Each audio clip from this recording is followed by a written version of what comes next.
Hi everybody, welcome back to Nutshell Living. I'm on my porch. Everything looks so pretty and idyllic here, but behind this camera is the big mess. The big confessional today is that my porch is a mess.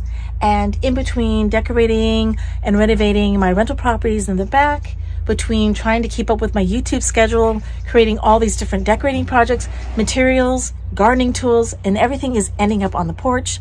And my current system of organization has failed.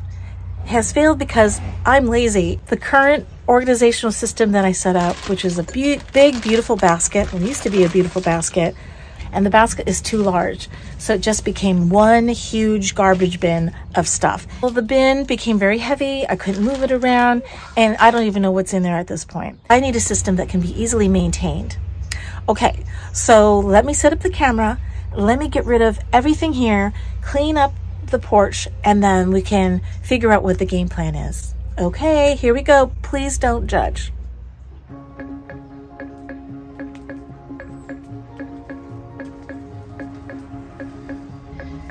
Here is my, I got plant ties, pots. These are unrelated to the project at hand. These are little stakes for the ground. Here is a basket that came with a planter and my cutters, some shears. And then here, I was so excited because I had this basket that I thought was pretty, and I made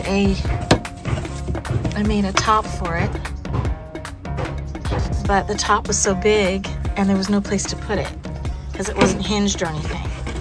So there's that. I don't need to go any further, but here you go. From here all the way to here is about 40 inches. So there's not that much room for big storage containers, but I need something that is going to handle me watering my plants and then the water trickling down on this side. And I'm also propagating some succulents. Whatever organizational system I come up with has to handle water. And then even though it's a covered porch, rain comes through here and can dribble down. So this has to be a sort of a drain, something with good drainage.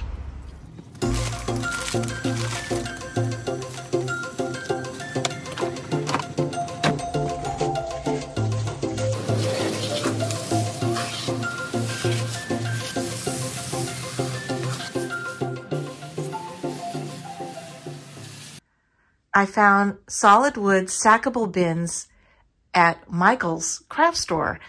They were on sale, and with the 25% coupon, they were only about $10 each. I bought 4 bins in total to create 2 double stacks. I was planning on doing this step of my project outdoors, but today it's impossible because it's storming. It's nice, but I had to bring my entire operation indoors. Right now, I went ahead and I cut wood tops for my bins so that I'll hinge them, and that way it will provide a nice surface area for me to put my, if I'm planting pots, my pots. And when I'm entering my door, I'm always putting my purse down so I can get my keys or my groceries. So this is a good landing for me to have when I'm entering my door. So I want to make sure that the tops of my bins are going to have aeration holes. I also like the way that looks. So I am going to be making my own holes with my hole saw bit. You guys know this drill bit because I used it for my kitchen cabinets. Okay, make sure you check out that episode. That was fun. I cut these pieces to fit myself with my circular saw. But if you don't have a circular saw, I get it. Don't worry about it.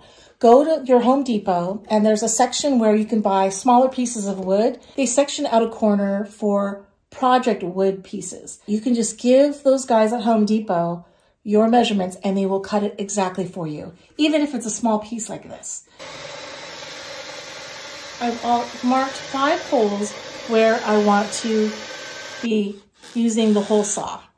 So there's gonna be 5 holes on the top of each of the bins. And I think that's enough to aerate everything, because the entire bin, which I loved about buying these little bins, is because the bins are all slatted. So the water will come from the top and will just eventually evaporate through the bottom and through the sides. So that, for my purposes, is perfect. One little easy way to sand the inside of your hole saw holes is to take those sandpaper sponges. I don't know if they're called sponges, but take these, roll them up in a little,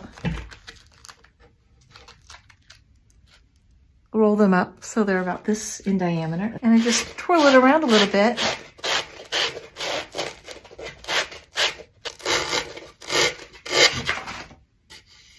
And it does a good job of sanding it down.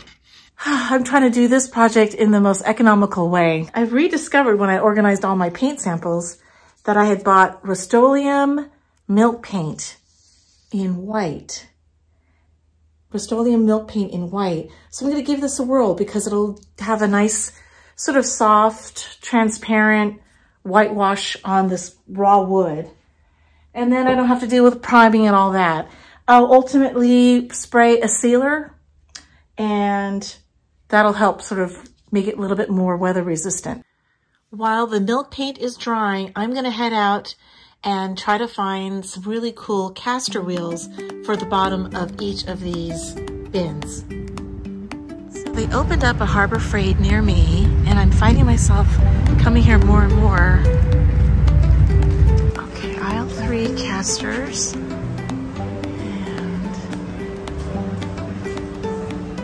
wow, they have a lot of caster wheels. So 3 inches. They have the caster wheels that I wanted. I wanted the ones with the plate. This is nice.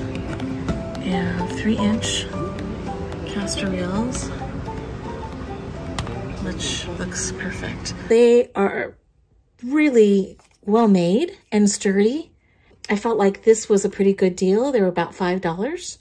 And so what I did was, for each of the bottom bins, I'm putting 2 of them that have the locked wheel option.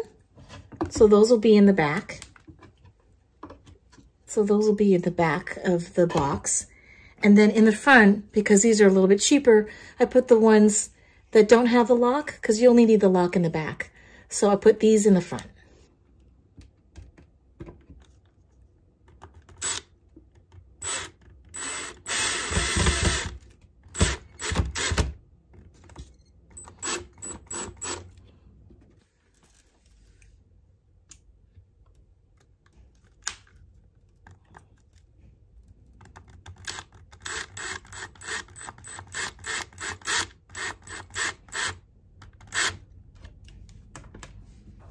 All right, we've got wheels.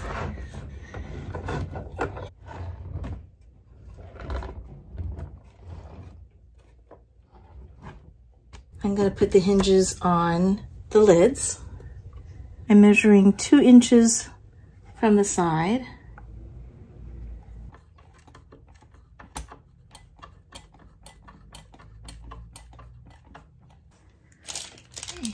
These bins also come with dowels so that you can connect and stack one bin on top of the other.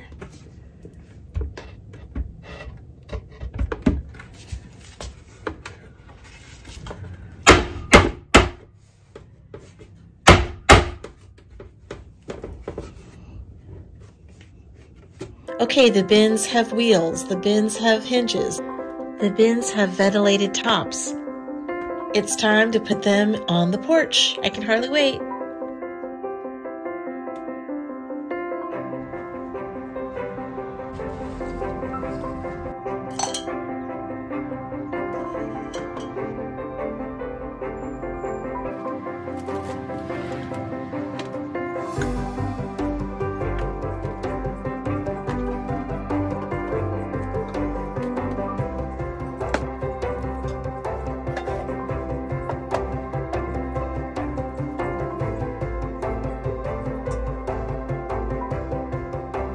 have to be honest, every time I was entering my front door, I kind of was dreading it, but now I feel I can breathe again.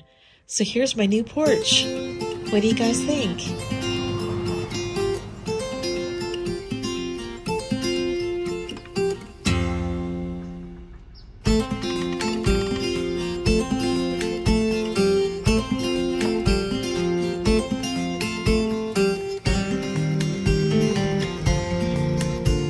Thanks so much for joining me here at Nutshell Living. See you next time. Bye.